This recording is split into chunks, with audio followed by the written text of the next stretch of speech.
Komereka Imana amashi bose ndakumva haje ku mashi ya haleluya. Yesu nashimwe cyane. Mwaramutse ndize ko warose neza, ariko uburyo umuntu arote bite nuko yaraje nko ngurana nabo karota, ariko nazi ko murose neza mu izina rya Yesu. Buryo umuntu ko yarose keshi niko abari. Yesu ashimwe cyane. Niyo mpamvu nduhora dusuzugura indoto, ahabwo uzuhore uzisambura mu izina rya Yesu. Ndereze ko mu kino kibanza mweko hana mu mwaka uheze musi y'amavuta y'umungere Olivier, ndabyubashe cyane. God bless you, guhumugisha. Haleluya. Mu bintu Imana yambwiye muri umwaka, Imana yambwiye ngo umwaka gutimbura urukundo rwatimbi. Yesu nashimye cyane. Haleluya. Yesu nashimye cyane. Bwana Yesu asifiwe. Uno mwaka ni ngomba kudutimbura iki? Urukundo rwatimbi. Yesu nashimye cyane. Yesu nashimye cyane. Muri VIP ari inyuma bite muraba. Basi gatonye ibisegonda ibiri basi. Wagendanye natwe ubihe byari bikomeye, wazigamye nawe zacu uzikomereza ku rutare, wagendanye na repentance ubihe byari bikomeye, wazigamye nawe zacu uzikomereza ku rutare, wagendanye ubihe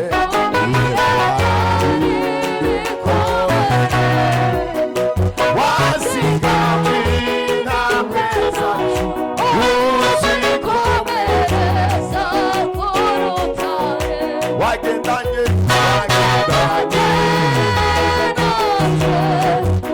ubihe bikomeye papa,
cyane. Kana kwibiri banga wo wicaye nta muntu asenga fina. Hari umuntu aragenda ku mupfumu kuraguza. Yesu nashime cyane. Impamvu ikomeye cyane abantu bade gusenga ntibishuwe bafise imikino. Halo. Ubundi bavuga ngo winjira mu ishyamba utazi ugaca inkono utazi. Ivy'Imana gamburuka babikubwire. Yesu nashime cyane. Nabo waje gusenga abapfumu iwanyu babimenye. Bene wafina barakujya. Imbere y'Imana hari ibintu bibiri, hari umupfumo n'umuhezagiro. Nushaka kuza imbere y'Imana gutata kintu rose. Alo. Yesu nashime cyane. Biravuga ati ngo nkunda bankunda ngo kandi abagiriki abandonde nibazombona nta muntu umunebwe abona Imana nawe woba wihanye gute nambura umunebwe nta mana uzobona. Hari umuntu abyumvise. Ikindi cya kabiri Imana yacu izi inyuma ya zero. Cyagiye wakoze byananiranye n'Imana ikiza. Yesu nashime cyane. 2026 kuri ubunebwe. Resista kura iki? Kuri ubunebwe no mukazi kuri ubunebwe. Ikintu cyatumye abana b'Isirayeli baja mu bugaragwa imyaka 400 n'ubunebwe bwakozwe na Aburahamu. Yagiye gushikana ikimazi cyane mugoro barasinzira.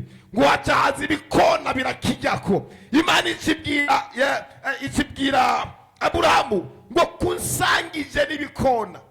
Ngo abana bawe ngo bazogenda mu bugaragwa imyaka 400 kuri ubunebwe. Lakini umuntu wese ave hasi. Kiretse uza kuvyara mu kanya none turamuvyaza mu izina Yesu. Kubiri banga abahavyarira hano hari abaganga. Bareza sifiwe sana. Haleluya. Bemwe ari muzi ko muzu y'Imana abarozi baza. Umurozi wa mbere n'umuntu apinga ibyo abwiwe. Kumwumvise niwo murozi wande. Kini babwire burya abakizwa n'abasirikari. Ko nta musivira azogenda mu ijuru. Ijuru ni igingwanye. Hari umuntu anyumvise muri VIP ari inyuma. Abakobwa oye! Abasore oye! Abamama oye! None hano nta bakobwa bahari bifuza za mariage. Nakwibiri baga munzu ivy'Imana nibisazi turabicakira. Je madame wanje yasigara muri gerizo barahanuriye umuntu bari bicaranye ko Imana imuhaye umugabo acaguma yidebame. Nawe atarakenti nacakiye. Kumesanga rancakiye. Iyo batereye hejuru mwese sama yiwe turasama. Sama visa yawe. Sama intege yawe. Nakwibiri banga. Bino bintu birakora. Niyo mpamvu hari itandukaniro ry'idini n'ishengero. Mu idini hari agacerere nk'abagiye ku mpanda. Ariko muri repentance mu ishengero ry'Imana hari urwamo rw'intsinzi ko twaje imbere y'uwatsinze. Icyatumye Yeriko ibomoka ni urwamo. Niyo mpamvu namba urwamo rukuderane ufise abadayimoni. Ko abadayimoni ntibakunda urwamo. Abadayimoni bakunda agacerere. Namba rino jwi ririkorera kubabaza ingo tugusengera ufise abazimu. Hari umuntu abyumvise. Abakobwa oye! Je nabonye hano hari ubukwe buje kuba mu izina Yesu. Kandi ni uzotangura mu izina rya Yesu. Kandi ntugire ikibazo nawe uri mugufinya hariho amahotaro. Hari ikibazo n'uvuze. None hari bifu none. Haleluya. Byose birashoboka. Byose byarateguwe ntugire ikibazo mu izina rya Yesu.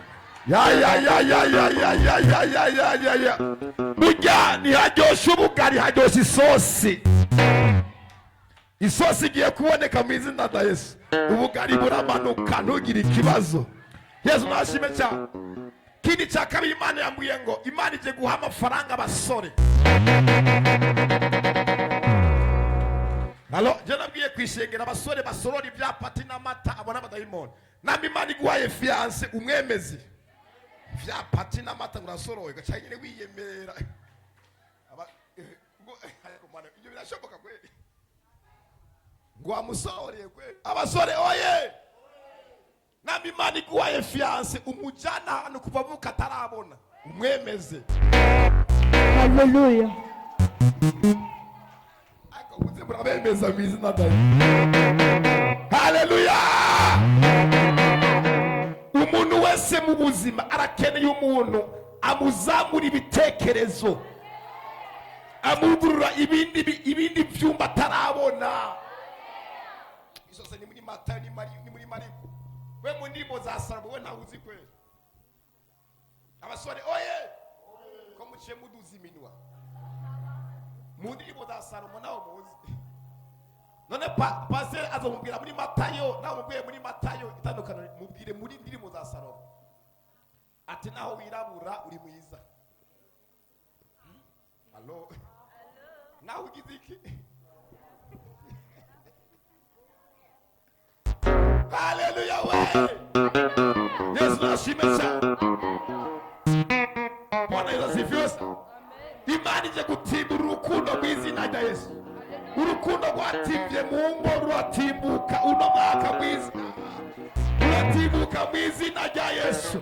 Niko ndabona urukundo rutimbuka.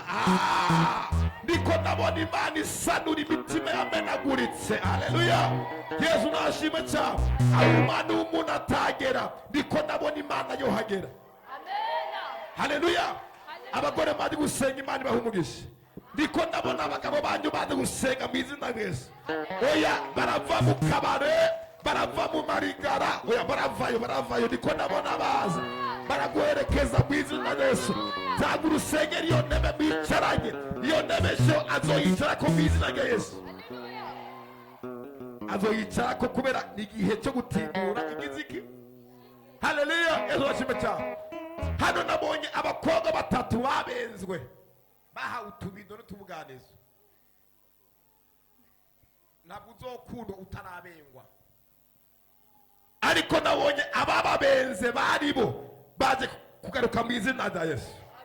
Ye baba we.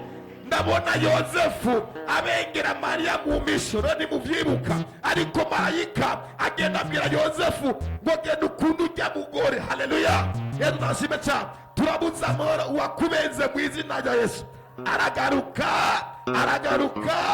kandi arazana n'indishi y'akababaro.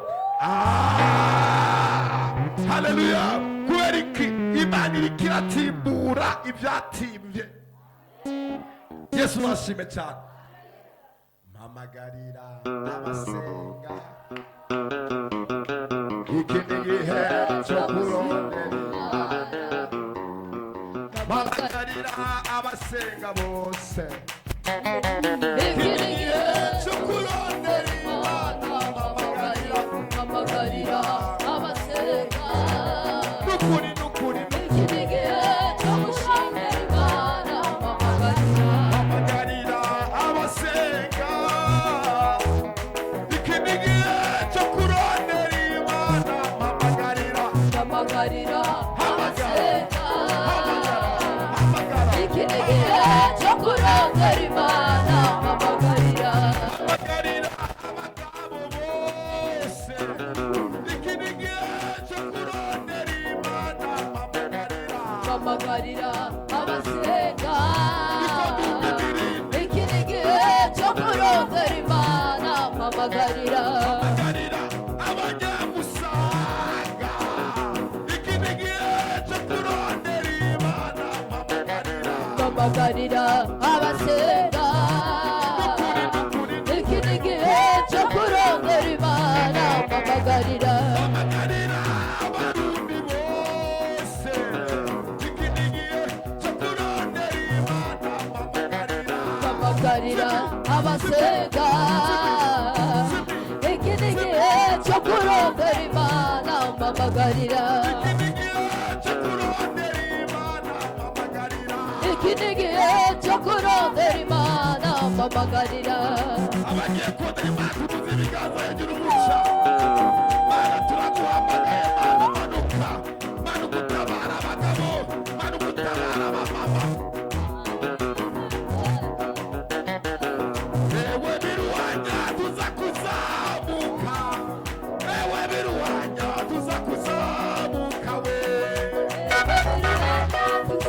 turakuzamutse mu izina rya Yesu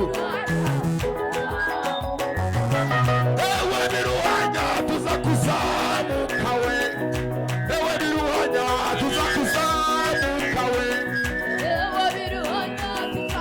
ntabwo ndumva amashyi abagiye kuzamuka rugurusha abagabo tuza kuzamuka we ewe biruhanya tuza kuzamuka we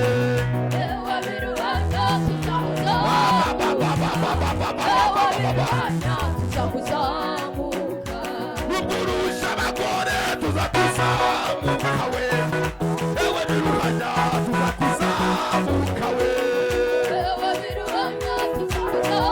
ntabwo ndumva amashyi tugende guca bukebuke abagiye kuzamuka oye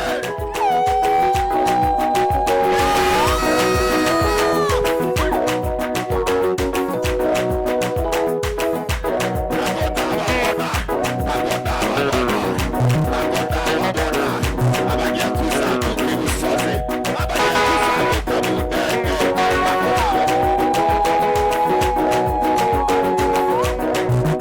ntabwo ndabona abakobwa bagiye gukora mariage ntabwo ndabona abimanitse kuri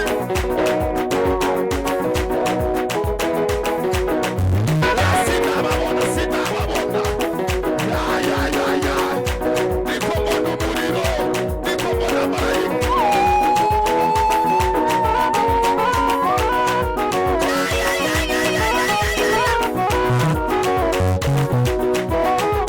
uri Imana ikomeye abana bane gusa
gushyira mu byageze 8 18 cyo gusenga Imana dusambura ibicaniro by'ubukene mu izina rya Yesu kubera kandi Imana amashi haleluya Bwana Yesu asifiwe abaje gusenga oye abaje imbere y'Imana oye abaje gusenga oye hasome twumve badushyira hariya haleluya gusa mu byageze 8:18 haravuga gutaho hantu Bwana Yesu asifiwe tuye gusambura dusenga ibicaniro by'iki by'ubukene n'ubutindi mu izina rya Yesu repentance oye nabonye ari abantu baje gutunga muri kino kibanza. Imana itanga amafaranga niko ndabona muri kino kibanza. Ya. Ibicaniro by'ubutindi, ibicaniro by'ubukene bayi. Ndakwibira ibanga, umukene nyina aramwanka. No munsi hari ingo zasambutse kubera ubukene, hari imaraya kubera ubukene, hari abantu imaze gutungisha mu izina Yesu. Ndakwibira ibanga, Imana dusenga, Imana ni pantase, ni Imana y'ubutunzi. Haleluya. Hari abantu Imana ije kwimura hajya mu bantu mwari muba, urahimuka mu izina Yesu. Urimuka mu izina rya Yesu. Iya karite urayivamo mu izina rya Yesu. Imana iguhinduriye igitanda. Kiguma gikoroka ugumutanye n'imisumari. Muze muzojana naco. Ibi ndabivuze ntiwovyumva abantu Imana ije guha toilette z'igisirimu. Ibi ntiwabyumvise neza we. Toilette zirimo ibitabo hamwe ugenda ugasoma hagiye biteba.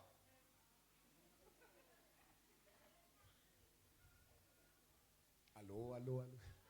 Haleluya. Imana iguhindurira adresse mu izina rya Yesu. Imana iguhindurira adresse. Umaze iminsi wambara uko udashaka bagukurira impuzu, ugasanga wambara imetero 20, ariko baguhaye imetero 40. Amasimetero 40. Imana yasimikure mu izina rye.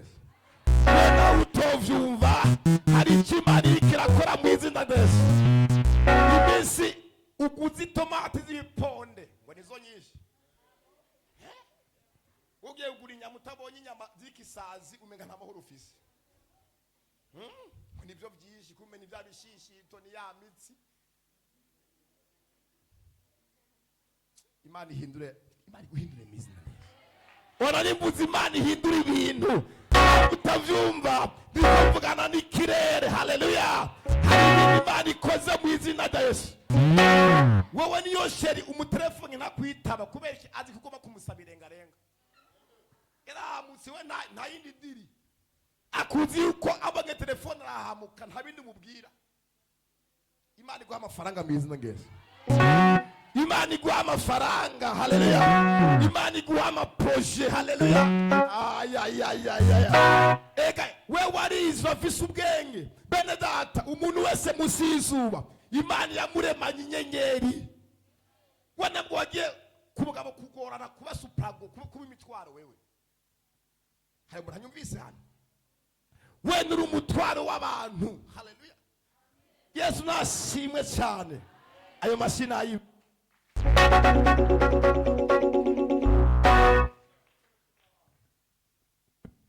dusomere twubike Imana 8 ku murongo wa 15 wa 18 avuga ngo ariko muze mwibuke Uhoraho Imana yanyu ko ari wazobaha ubutore bwo kuronka ubutunzi kugira ngo ashitse isezerano yasezeranye arahira basogokuruza banyu nkuko biri n'uyu munsi. Amen. Iyo ni jambo ry'Imana.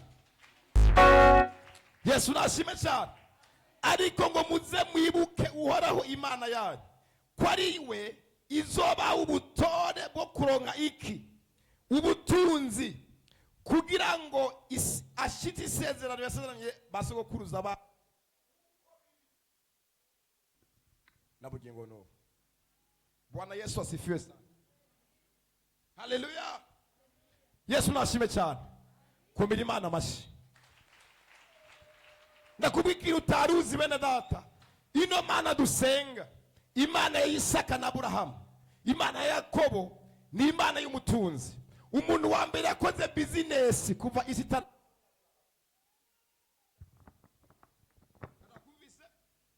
Haleluya. Ninde? Yariki.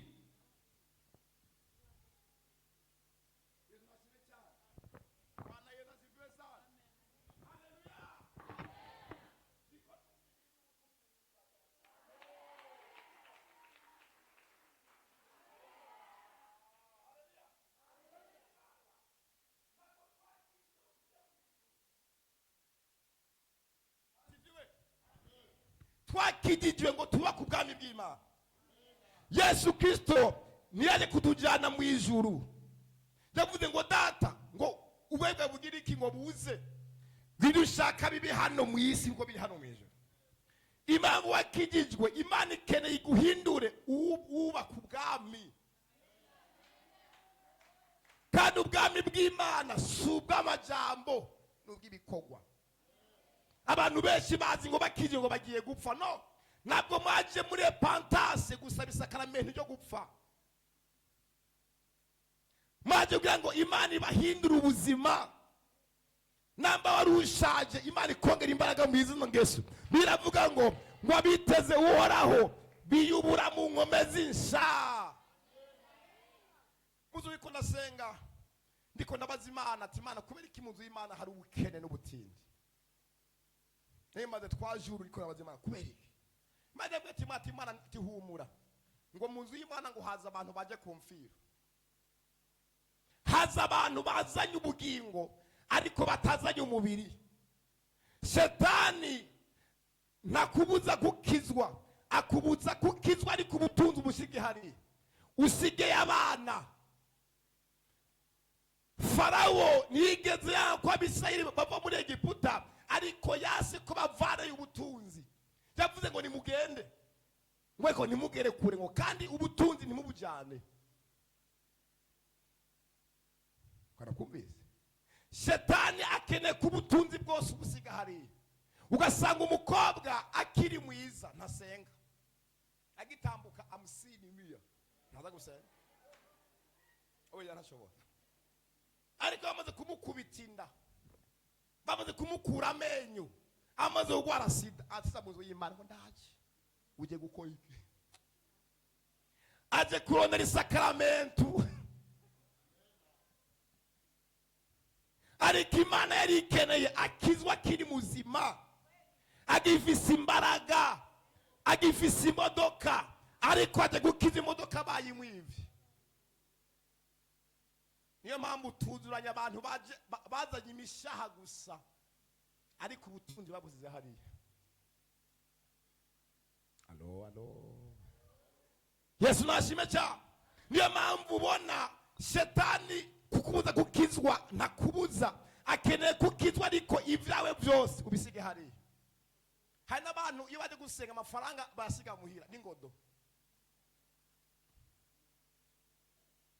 Icyatumye dukizwa, Imana ikeneye ko twubaka ubwami.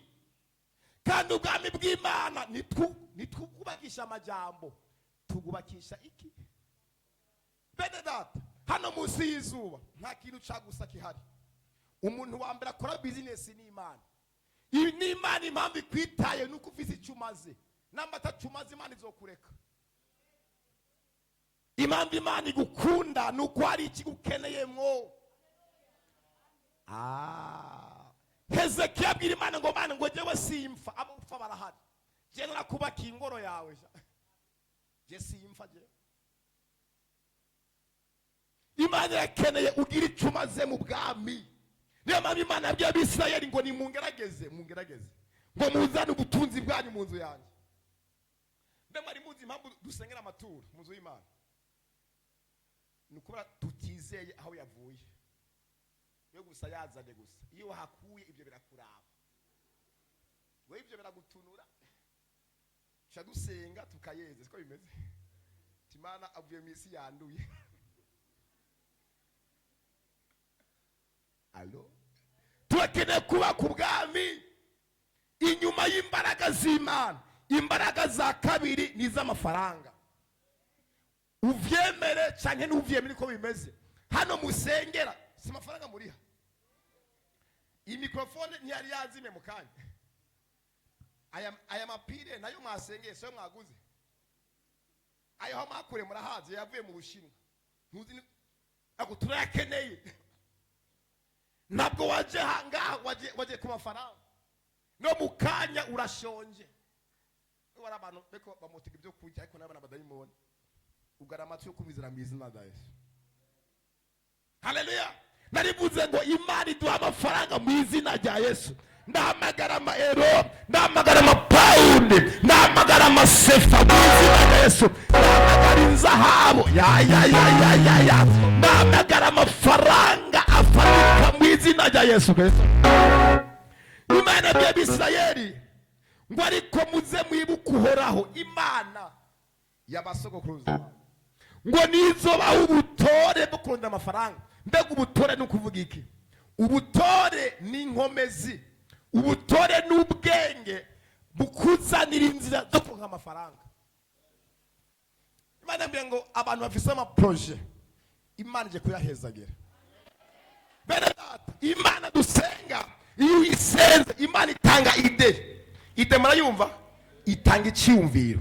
Ariko abakizwa benshi basuzugura ide. Gekime Yesu Kristo baje kumusaba ikori, ariko abantu mucuruza muze muratanga amakori. Na bosi Yesu yatanze ikori, siko bimeze. Nambu ucuruza mukenga uzotera imbere, hari amabanga 3 ku muntu acuruza. Ibanga rya mbere gutanga icya 10, ibanga rya kabiri gutanga ikori rya leta, kubahiriza amategeko ya leta, icya 3 umunzani ukwiye. Biravuga ati ngo umunzani udakwiye ngo ni giseseme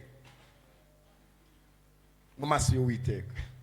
Iyo ucuruza icya mbere icya 10 mu nzu y'Imana, no musara abantu baduhamagara bahomvye, ariko igihe bunguka nitwababonye ngo pata ngo njuni hombeye kuna shida gabi ngo nahomvye. Sasa none wari warungutse ryari?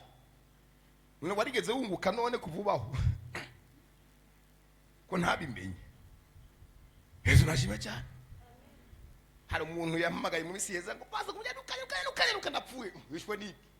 Ngeze muri ville mfata tagisi bitari mu mugambi kuyifata. Ngeze yongo yomba ngofasha mafise umuntu ngo yampevye. Barafise umuntu yaguhevye makunda. Yaguhana amadolari jewe kubera guhevye nje ndamumenye. Akantu rakumvise no kumvise. Urakumvise?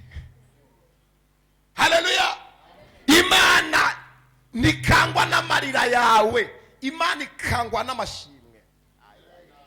Niyo mabona pona sira bari mibohero aho kurira bararirimbye Imana ikiraza. No musa abantu benshi bahamagara abakozi b'Imana kubera ibibazo, ariko Imana kene ko hindura. Uhamagara umukozi w'Imana ushima ati Imana muhindure muri 2026, muhindure hindura kalendriye. Byabyumvise kintu. Mbemari muzi ko Yesu Kristo atanzwe nimba y'umukene yigeze yinjiramo. Niba Yesu yavuze ngo aho bazobakira ngo bakabaha n'amazi yo kunywa muze masabira umugisha. Ngo jambo muraryumva? Ngo nimwagenda nibabaha amazi ngo muze mugira iki? Ngo muze mukunkumura umukungugu. Ibiyo ntiwabyumvise. Cyagi wari ufise amazi umukozi w'Imana wamuhamagaye, ariko umuhamagaye amazi yakamwe. Aje ku rugamba gusa, aje kugwana n'imyuka yawe. Ibi ntiwovyumva, ariko ni waza kuvyuza. Niyo mpamvu nta muntu aje kwabamenya n'amaboko masa. Bibiri banga. Ndeni ko ndirengane.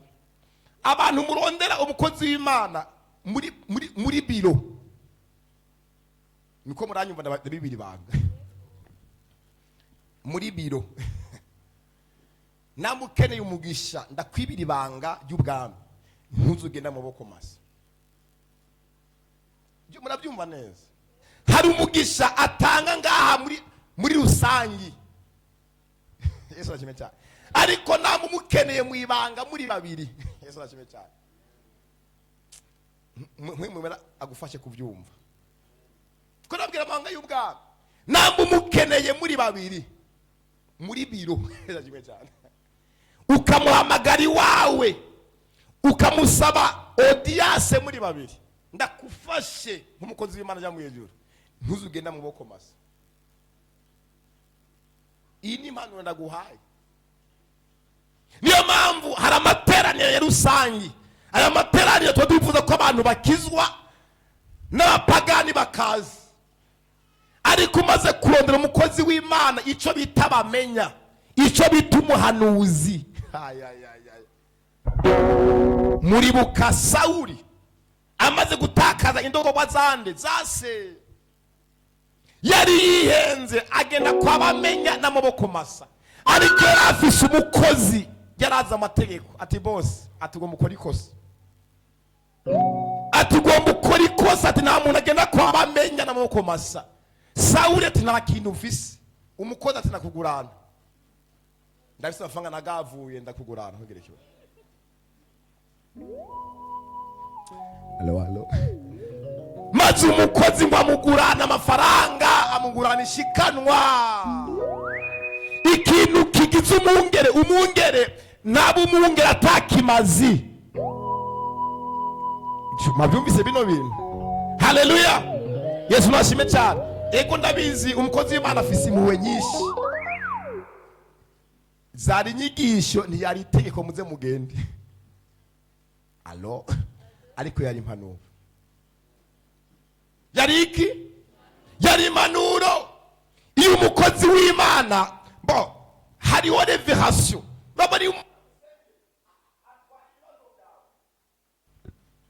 barasifiwe. Niyo mpamvu ngomba guhanura n'abakozi n'abantu bameze nk'abagehaze, sibyo? Hari abantu barondera abantu mu misho, yumvikana, ugasanga ari ibintu umwungereye atakoze, ariko bigize umuyi wayi mu misho. Nico cyayikomeye cyane Gehazi yakoze. Muribuka Namani aza gusengerwa kwa Elisa, kwa Elisa, ni Elisa. Haleluya. Namani yaje yikoreye ibintu, abihereje Elisa aranka ko yabona ingaruka y'ibyo bintu. Ariyo Gehazi kigenda mu ibanga. Yesu najime cyane. Ubundi nambura umukozi w'Imana mu ishengero, kirazira gukora ibintu by'imwemu byo mu ishengero umugera atabizi. Icyambere mukwiye kumenya, ishengero ntirigira abungere, ishengero rifise umwungere, kandi intama ntizumva amajwi y'abungere, yumva amajwi y'iki? Y'umwungere. Igira cya kabiri, hano mu ishengero nta muntu n'umwe afise ingabire nimwe iri hejuru y'umwungere. Umwungere nawe yo badasenga arabona ko ingabire y'uburongozi iri hejuru y'izindi ngabire zose. Ko muciye mushavura ni mwabi wisene, nayo bayicaye hajya gusa aravye, ashobora kudeserena akabona intego yawe, akakwihorera ukaba umwaka wose mu ishengero ariko akuzi. Hari abantu bigira batari mu nzu y'Imana bakipfuza kugira ngo umwungere ngo hari betabonye, ngo reka ngende hariya ngo kumuramutsa yaja. Ibitabaje padiri bikomaza guteka ni uri umukorezi. Kari yavuze ngo abanyabibembe bane, baje abanyabibembe bari umurembe wa mbere yari Gehazi n'abana biwe bane. Igihe bakora ibyaha baza gufata ibintu Elisa yase, ya mibembe ari kuri Hamani yaciye umujako. Akumvise baca batemye muri gisagara, igihe wagenda ngo amaso yanjye yakubona. Yesu nashime cyane. Reka nigarukire dusambura igicaniro cy'ubukene mu izina rya Yesu. Hano Imana ibwira Abisirayeli ngo muze mwibuke ko Imana yabasogokuza. Aha niho hava ikintu bita za karande. Niyo mpamvu mu gusenga dusenga ibicaniro kubera iki? Ibaze mu buzima bwawe, mbega umuryango wawe hari ubutunzi wasezeraniwe? Ubutunzi no munsi isi ifise, Isirayeli ifise, bwavuye kuri se wabo Aburahamu. Iri jambo Imana y'ibya Abisirayeli haheze imyaka 450 sokuruza wabo yarapfuye. Imana ntiyabaye ibintu bishasha, yabaye ibintu byari bya sekuruza wande wabo.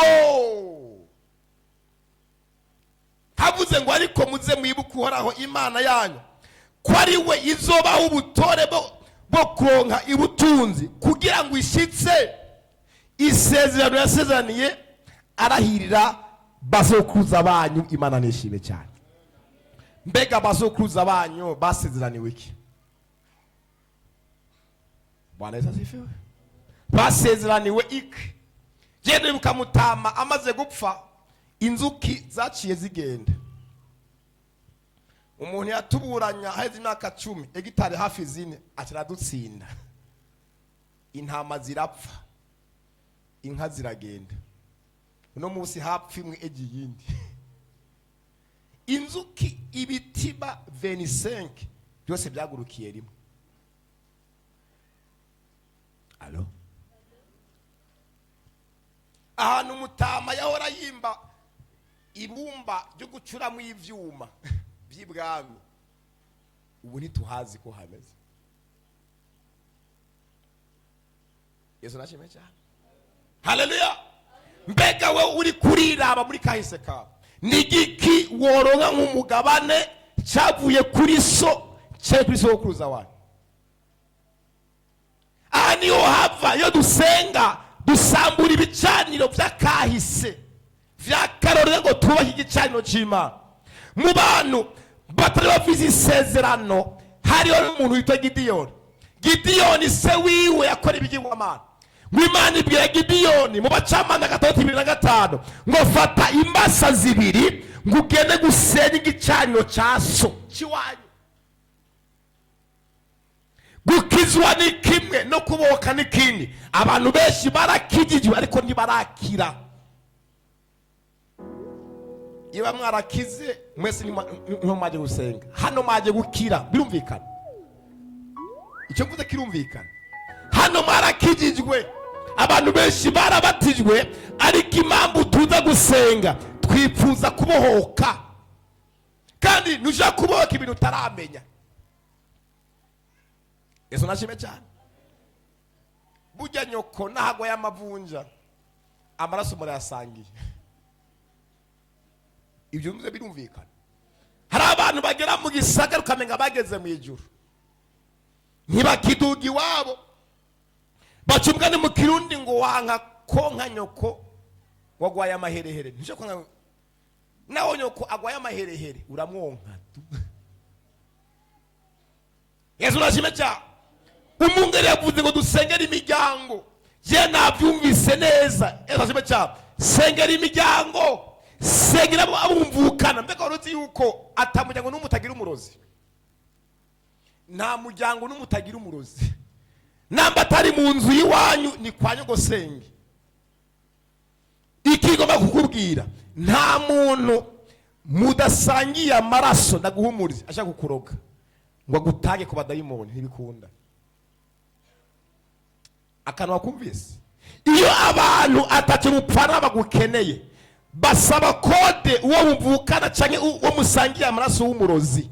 Niyo mpamvu mubona babatwara impuzu, bakabatwara ubwanwa, bakabatwara amakanda. Mbega byo bisobanura iki? Kubera iki? Abarozi bose barazinanye. Ni kuvuga iki rero? Iyo umuntu ataco mupfana gukeneye, sibyo? Baca bamutuma ifoto yawe, bakamutuma ikintu kikuvako. Bamaze kimutuma rero aca afata ya foto vya bintu vyakuvuye ko zanzara.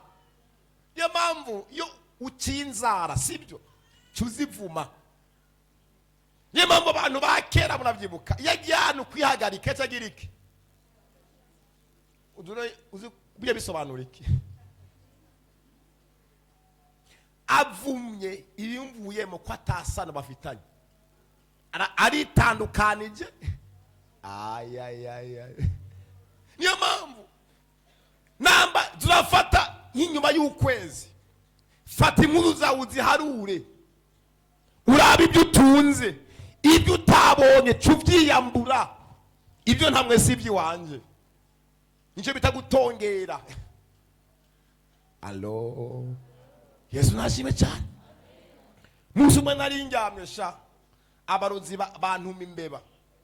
Imbeba yinjiye mu musegetera pasteur, nukuri kw'Imana irange. Mu musegeteza ukuntu yinjiye, nca numva amaraso. Iyo madamu kwe tubanye nabi, naye kumuha ingumu. niba ndiyamenyo kwe nari kumumva ye ariko amahirwe yaratomboye tubanye neza kamarayika imizi 14 sindamuya n'ikinuma kwe uko nosanga nibabaje usanga niriye jenye alo eza kimecha igitangazi iyo mbeba iguye ugitanda iguye hasi yaciye yuma alo yebe ugitanda iguye hasi gusa ikiruma ko yagomba kujana raporo y'abayituma yaciye yuma ntiyarenzaho haleluya yari yamaze kunjyana ivyo ariko raporo yayitwaye muze muragira isuku mukubita buge busere zamuna bwice buge busere banyu aga n'amakamera y'abadayimoni zamurakuraho nukagira amahoro mu gihe wumva mu nzu hari imbeba yirondere bene niko muravyumva mwe bene data isi imwe mirakora abadayimoni barakora y'abadayimoni batabakora ishege ntibari muri kino kibanza haleluya kino gicaniro cyaje gupambana n'abadayimoni bamusaga ye babawe ibicaniro byasambuka mu izina rya Yesu byabisanyo by'ubusambanyi byabicaniro by'akaboregwe birasambuka mu izina rya Yesu nakwibiri ba ntushobora gukomera udafise igicaniro itandukaniro ry'umuntu imbaraga z'umwana w'umuntu ni igicaniro birumvikana namba usengera hano gerageza uburyo bwose wifatanye n'igicaniro wifatanye nacyo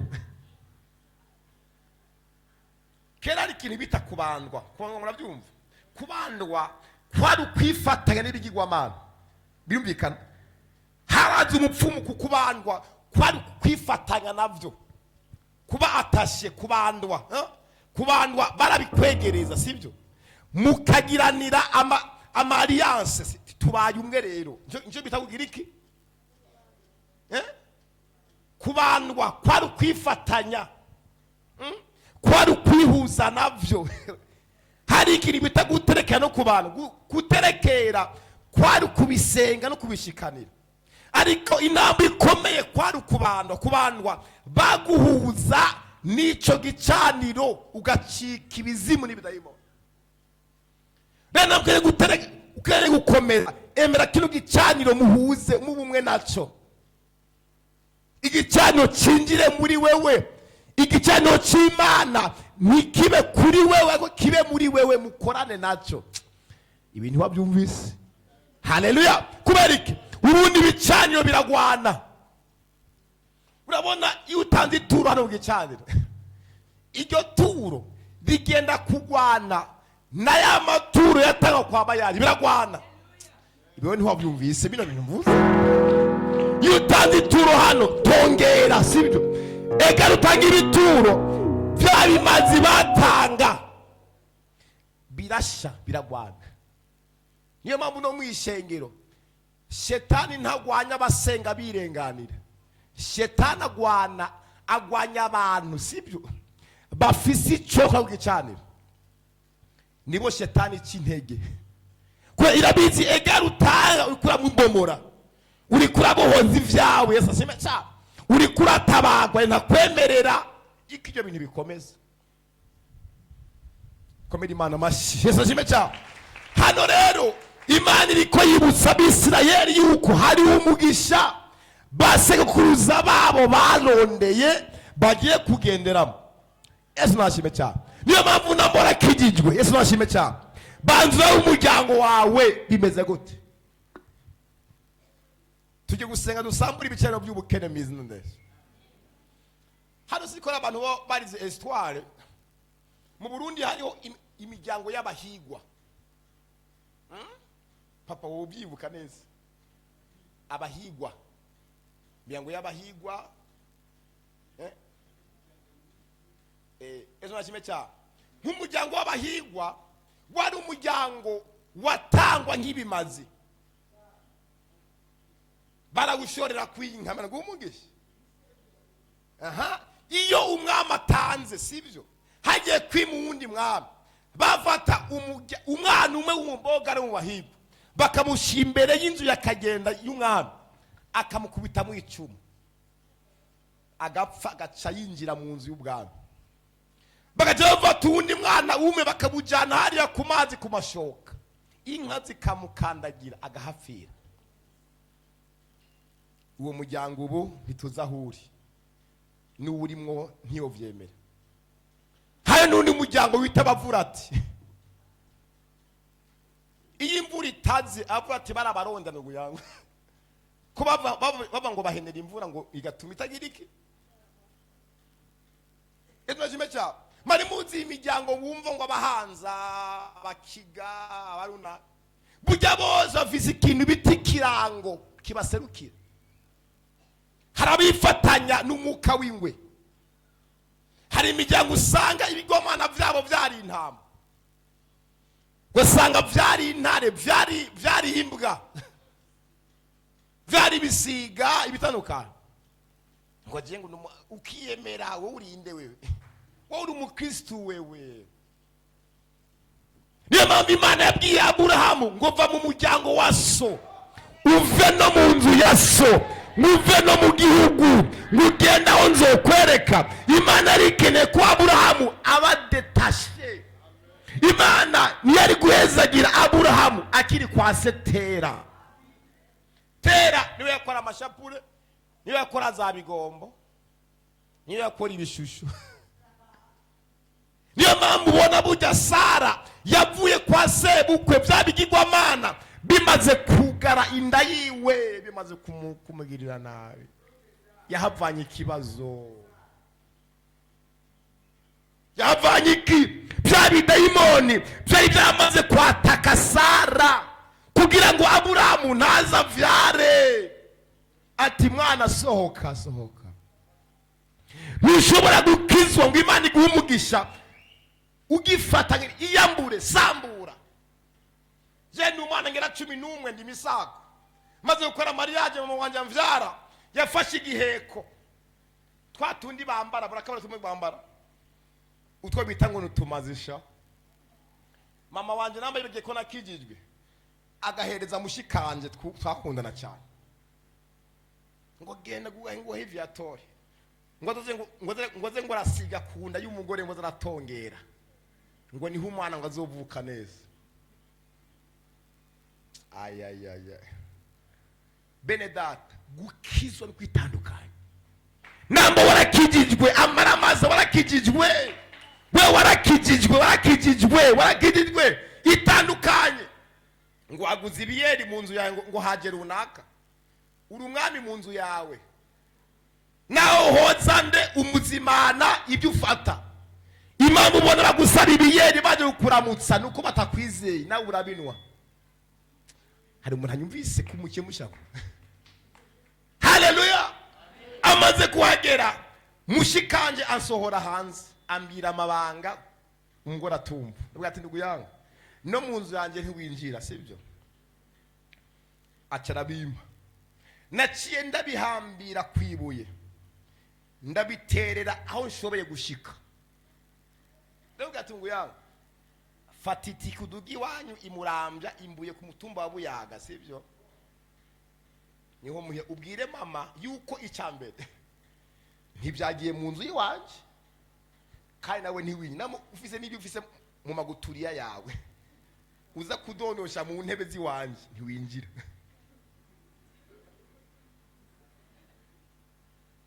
Genda umwe raporo yuko bitakoze ntibyashitsi wanje n'Imana yavuka. Haleluya. Biravuga ngo sinzokwemera uwo dusangira icyubahiro muri Yesaya 58:11. Imana idakora nuko maze kubangikanya. Uza hano gusenga no kumupfumu kagenda sibyo. Nawe waje ngaho imiti yo kuye ku mupfumu imakamba uracayifise mu rugo none ubutegura gorana. Mesa kamwe. Imana yacu suko idakora irabura ikorerehe. Uri mu gijyanino ezo shime cyane. Uracakora bya bindi. Hari n'abantu usanga bambara amakareso batamesa kubera harimo ibiheko. Ugenda uduza ngo bawubiye ngo niwamesa ngo umuti ngo uzopfa. Je umupfumu yambwiye ngo ngende kumira inzengaruzi. Urayizi inzengaruzi? Ngo ndayimirikira imbisi. Ndagenda mama ayirondera. Arabate ngo kandi azoyimire izuba ritaramena igicu. Abapfumu ni babaya sana. Nabateka mitwe sibyo. Kandi ibyo abapfu bijye bapfumu. Ibyo abapfu bijye bapfumu. Icyambere kugira ngo ngene inzengaruzi uzoyirobe. Alo. Ene dati mani kura kuri. Jewe amubiri wanje wose fisi ndasago. Nungaha umubiri wanje wose nahariya muzi y'umusozi fye. Kana akantu kanca indasago karaga agapfumu kaga kecuru ngo yawe. Ebana barawe. Icyambere umupfumu ugiye abantu kandi gukangwa. Arukangwa.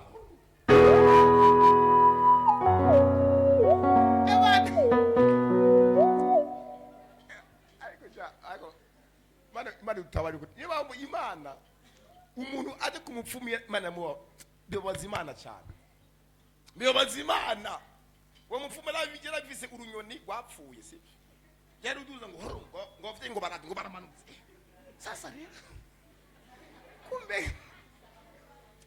kumbe urunyoni gwapfuye ariko Imana yeje iby'abapfu bijya abapfumu. Yazajime cyane. Iby'abapfu bijya abapfumu. Rero iyo ugobuza rero uwo mupfumu rero ati genda ufate inzengaruzi shasha. Kandi uyirobe itarapfa. Uzoyinwe bile kwenda ibiti inzengaruzi kweli bile kwinjira mwakwe. Inzenga nawe yoba yapfuye. Inzengaruzi nago kabaya kajyana kafashe ururimi. Nikore kura. Kubera mama yankunda niyo mpamvu abavyeyi banyu muze barabakunda ibyo badukoreye kwa rukundo niho bageze nk'abana baba nibyo bari bashoboye. Reka je ndibuka papa wanje ngwaye ndi umwana muto ampetse anera ku mupfumu abandi ku mupfumu iminsi ndwe bantu ndasaga umubiri wose. Umupfumu abwira papa ngo umwana we ntazopfa zo umukozi w'Imana. Je umuntu yamhanuriye ko zo umukozi w'Imana n'umupfumu wantu bita umugerera mu gatabo niwe yabwiye papa yari mupfumu umudamu ngo uno mwana wowe ntazopfa humura azoba umukozi w'Imana ngo azokorera Imana yo mu ijuru apana Imana z'ibinyamonga ege Imana ni nyinshi. Haleluya.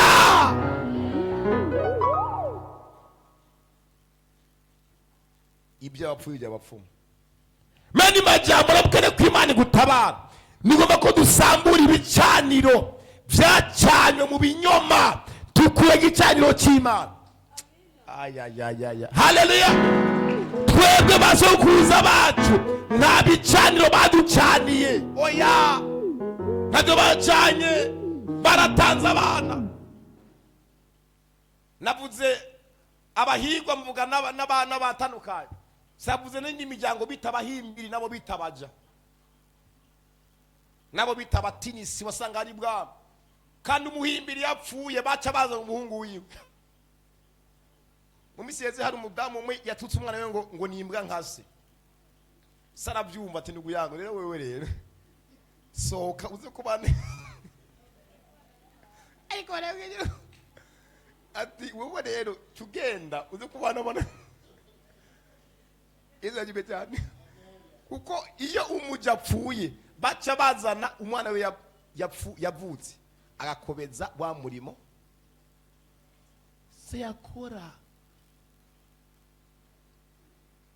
Abantu benshi ubuzima barimwo ni igikwegare cy'imiryango hari amaraso bakurikirana ugasanga umuntu nawe yakijijwe avya abana batanu badahugiye se kandi yarakijijwe siwe wa mudayimoni w'ubusambanyi uwo nari mwiza ntashobora kurongorwa yahawe ibigirwamana. Hari abantu bavuka baraha abavyeyi ngo tuguhaye umuzukuru, tuguhaye umukobwa wacu, muze mu mutware twebwe utureke.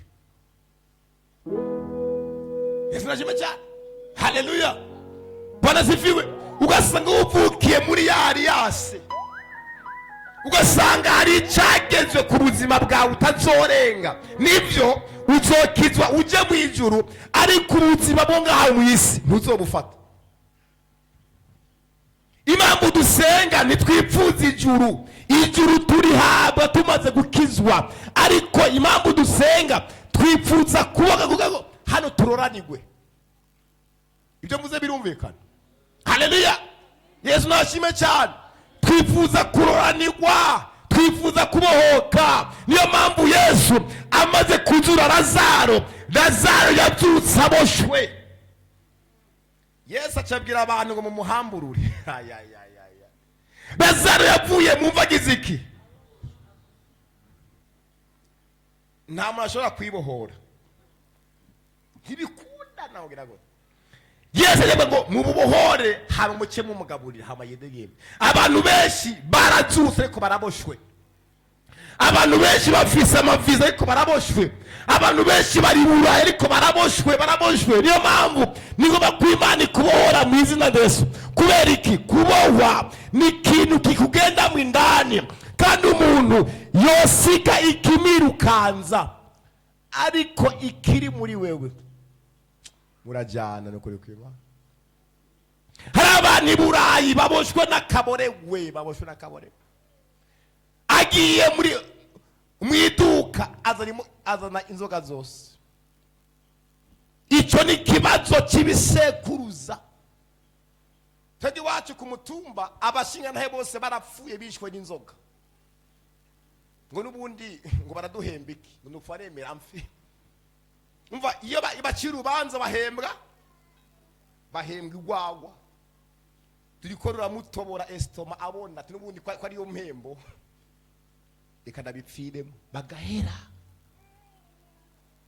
Bo barabihinduye bazanye ibijage ndego yangu. Bazanye ibijage n'ibindi bikinju byugaye byirabura, ariko mana yo mejo. Imana batabari. Shetani n'umunyabwenge, Pastor Olivier. Shetani n'umunyabwenge. No munsi aramaze kubuka ubare bw'abakizwa. Abazimu bashemize nebiga nibicane bisambuke mu izina rya Yesu. Ko mutavyumva mutavyemera mwebwe. Biga nibicaniro. Nta mukizwa ashe guteramira ahantu inshuro zibiri imisi yose. Naho ba ari kumata, hari ikintu kishe mu mata. Ikintu gituma ujana imisi yose. Urashobora kujya ikiro cy'akabenzi wenyene. Nibijanye nka bitanu ngo mwafu. Ibana. Ariko none Kimana ashirikuri kimana. Naniso. Hana abantu ino misi no mira ntibashikaye bavuye gusenga bacayo. Kubijagi ariko mana weyo. Muzima nagiye ahantu mbaza umuntu wacu none burya abakobwa ko para kabare kabantu bye kabakizwa. Abantu bambaye ubusa none baseva bakizwa kwe. Allo. Iyo mwabyumvise ni mwabyumvise. Ibi bintu mubirabe neza. Kandi ibyo bintu mubona ntibyatanguriye hano. Hari aho nzi byatanguriye nabaye abantu benshi barasaze gusara. Hari umupastori w'umugenzi bamukubise ingumu hano avuyeyo, ayatoboka umutima cyarapfa. Yarabinyoye bimutobora umutima. Sinzi umuntu bashwanye bamukubise ingumu hano atatoboka amahaha. Yapfuye kuri 30 meters avuye muri ako kabari. Imana ikeneye niyaza izosanga umubiri n'ubugingo byose birinzwe. Rinda umubiri wawe. Umunsi abantu benshi bapfira mu bukene, agera mu butunzi yarishwe na mukara, agera hazonywa amata atakiyashoye kuyanwa. Mu bukene bwanyu mwirinde mu izina rya Yesu. Allo, Yesu nashime cyane. Haleluya. Gukizwa no gutandukana. Mena babaze ndagize mari muzi izina protestant aba protestant no kuvuga iki? Hagira umuntu akimfasha muri VIP are iyo bakubiye ngo uri mu protestant baba bavuze iki?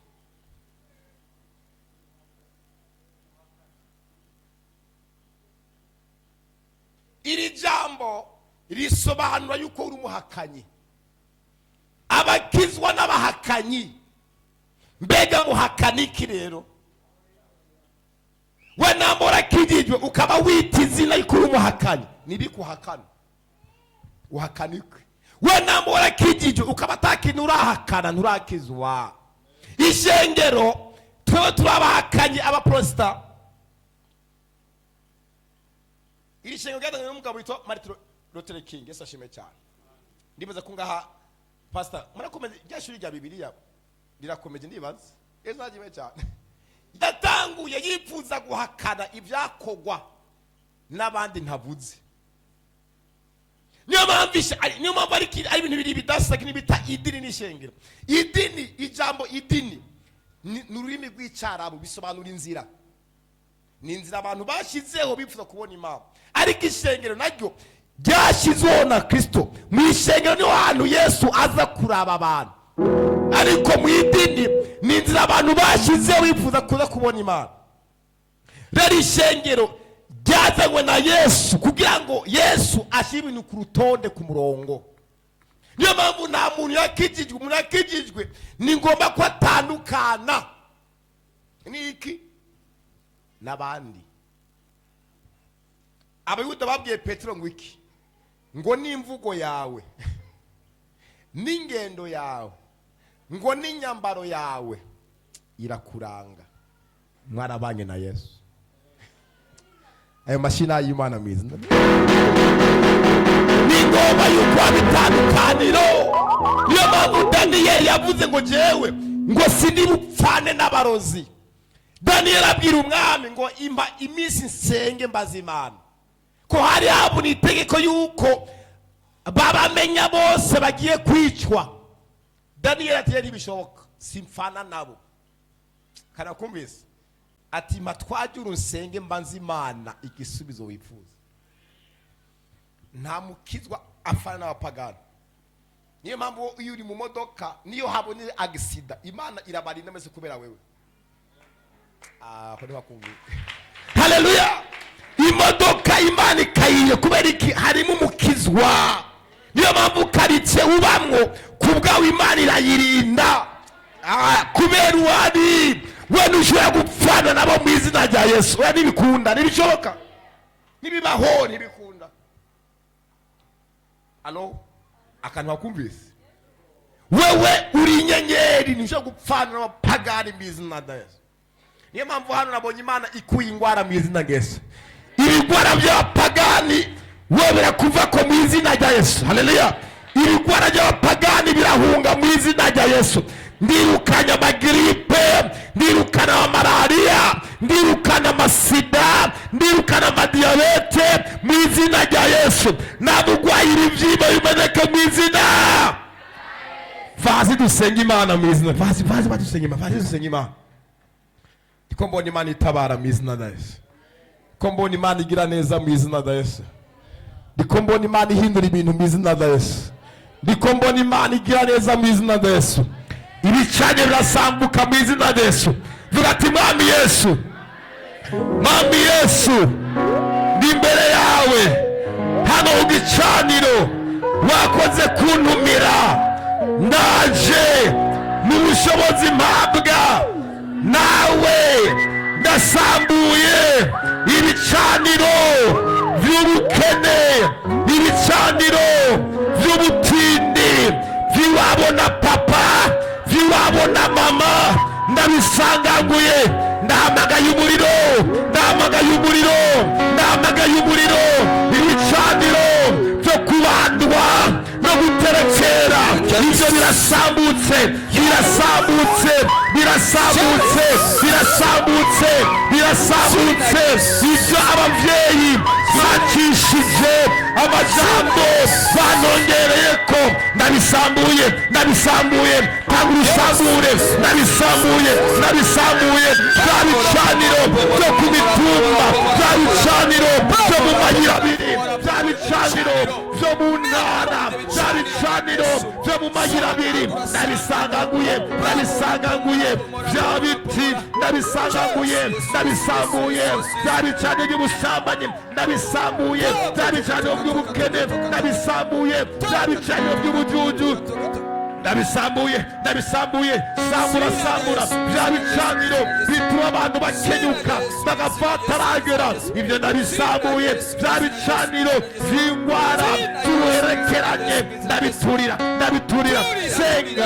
senga wajya gusenga ntabwo ari guceceka gusenga ni ukwatura atura ikintu usambura bya bicaniro byo kutarongogwa bya bicaniro gucikira bya bicaniro byo gucikiza bya bicaniro byo kubyarira muhira bya bicaniro byo gutanga abana nk'ibimaze bya bicaniro by'ibinyamwonga bya bicaniro byo ku mitumba bya bicaniro by'amareba ndabisanguye ndabibomoye haba kuba mama haba kuba papa haba ku bana ndabisanguye I break it every altar in the mighty name of Jesus I break it ndamenagura ndasengera abakobwa ndamenaguye ibicaniro ibyo babatongereho aho bababoshe ndacagagura inzogi zibahuza n'imiryango ndasanganguye ndabomoye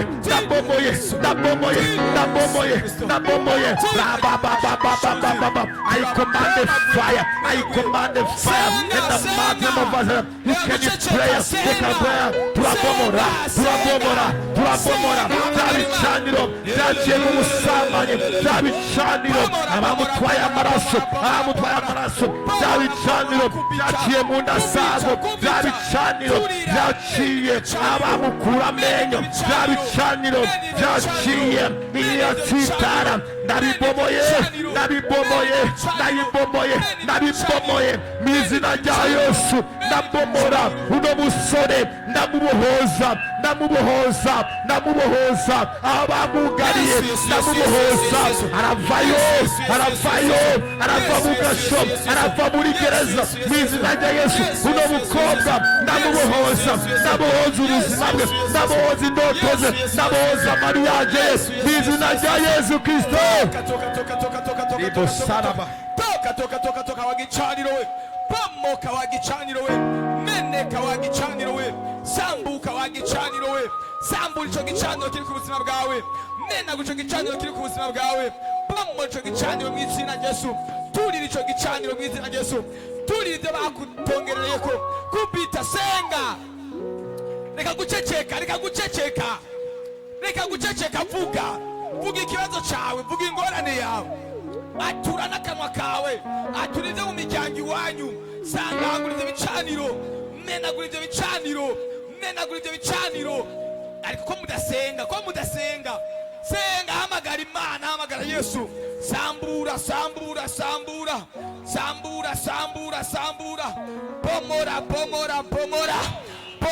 pomora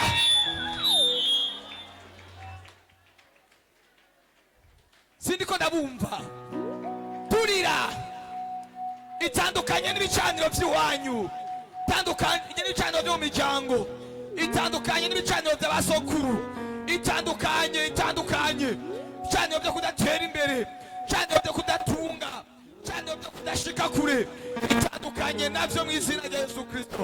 Mana tugirire neza cyubahiro n'ikibi cyawe Mana turagushimiye kiza abana bawe tabara ubwoko bwawe gira neza abana bawe Mana turagushimiye tugukomeye amashyi menshi mu izina rya Yesu amen.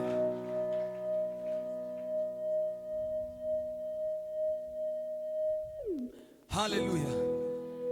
Tuzamura ibiganza umwami wacu Yesu. Hallelujah. Mana igutandukanye n'ibyo bicaniro by'iwanyu mu izina rya Yesu.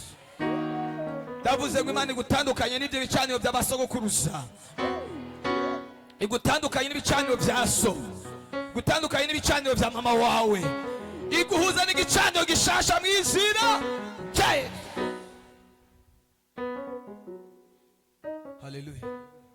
Ega ibyo byose ibyaduhuza n'ibyo bicaniro n'amajambo kuramo izo efe n'ibicaniro. Haleluya. Ibicaniro ibyo bavuze ngo hano uzoharenga, nawe ugeza kwatura ijambo rivuga ngo ibyo bavuze ko hano azoharenga, nanjye natuye ijambo rindenganya aho bavuze ko nazorenga, bavuze ko nazotera imbere, nanjye natuye ijambo rivuga ko nzotera imbere. Tugera mu mwanya wo gusenga ukabona abantu ntibazi ibyo turimo. Haleluya. Tugeze mu mwanya wo gusenga, bene uyu si umwanya wo kureba abandi.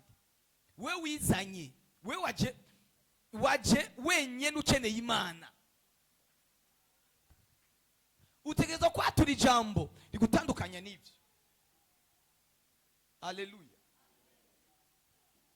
Bibiliya ivuga ngo ibyo mwivugiye nibyo nzobakorera, ibyo mwivugiye nibyo nzobakorera. Ukoroga ibintu, gumiza ibintu hamwe, ibyo mwavuze. Haleluya. Uvuga iki wewe? Akanwa kawe kavuga iki?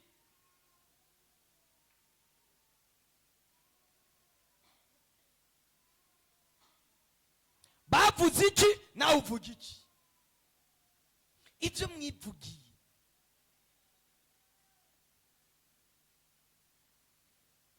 ukwiye gupfa amajambo uvuze, uciye kwatura ijambo rizima. Haleluya. Kuteguyatura k'ibintu bibi kandi byiza bihari. Ihezagire uvuge ngo sindi umurizo ndi umutwe, sindi umukene ndi umutunzi, sindi uwo hasi ndi uwo hejuru. Ibyo mwivugiye Imana irabikorerako. Haleluya. Ute watura ku mwana wawe ibibi kandi hariho ibyiza byo kumwaturako.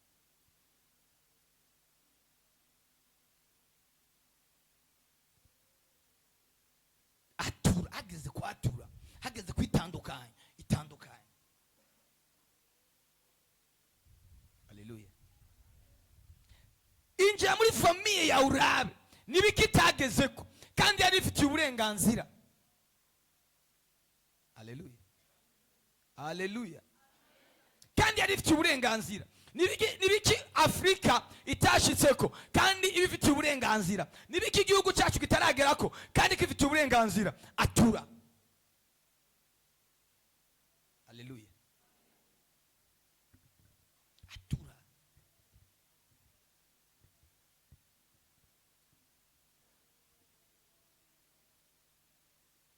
Iyo basogokuru bacu bajya kubandwa no guterekera, babitubwiye ntabwo bagenda uko. Haleluya. Bari bafise ibintu batongera, bari bafise ibimazi bajana, bobo kandi baravyubahiriza. Bari bazi ko nimba inka ibyara, inka ya mbere ivutse si yabo.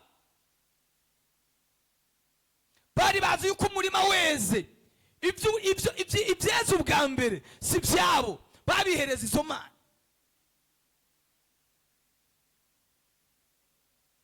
Haleluya. Na utegerezwa kumenya ingene usenga. Samajambo gusa. Haleluya. Ariko umuntu yibaza none Imana yodusaba amafaranga, yodusaba ibimazi kubera iki? Ndakubaza. Iyo umuntu agiye ibwami, nagenda gushikana ibwami ibijyujanye ibwami nibyo byoba hari ikintu biza guhindura ibwami nta kintu biza guhindura. Mugabo umuntu agiye ibwami ategerezwa gushikana. Si kuvuga ko ibwami bakenye, utegerezwa kugenda wikoreye, utegerezwa kugira